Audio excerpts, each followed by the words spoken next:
Mtazamaji, na kwingineko ni kwamba baadhi ya viongozi kutoka eneo la Magharibi wameendelea kumtetea waziri wa masuala ya nchi za kigeni ambaye pia ni mkuu wa mawaziri Mudavadi dhidi ya cheche za kumshutumu kwa kukosa kufanikisha maendeleo katika eneo hilo licha ya kuwa na cheo kikubwa katika serikali ya Rais William Ruto.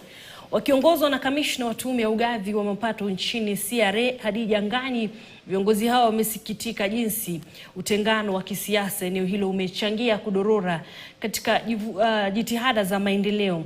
Viongozi hao walizungumza katika eneo la Cheptulu, kaunti ya Vihiga, katika mchango wa fedha za ununuzi wa shamba la kujenga msikiti. Simame na yeye. Ikifika 2027 tumsaidie kutafutia William Ruto kura ndio aweze kuwa na nguvu 2032. Na wanasema safari ya kesho watu wanaanza kujipanga leo. Na Musalia mwenyewe pia amefanya bidii. Simuona amepanga Raila.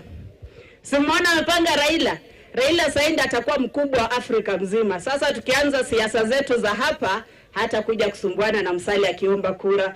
Kwa hivyo mimi nataka kuambia kwamba sisi kule Kakamega tuna support Musalia Mudavadi. Busia mmeona chairman anatoka Busia ana support Musalia Mudavadi. Ukweli ni kwamba maendeleo yanapatikana wakati tuko kwa serikali.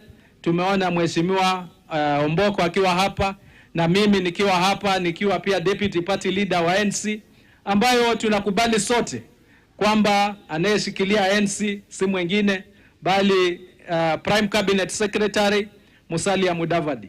Na ni sisi tuweze kujengana, hasa kwa wale ambao wana imani na sisi. Saizi kuna cheche mingi za siasa, na sisi kama chama cha Amani National Congress tumeweka mikakati ya kufanya recruitment, na tunahakikishia wafuasi wetu ya kwamba sisi chama hatutakifunga, manake we are the second largest party in Kenya Kwanza coalition ambaye iko ndani ya ruling government.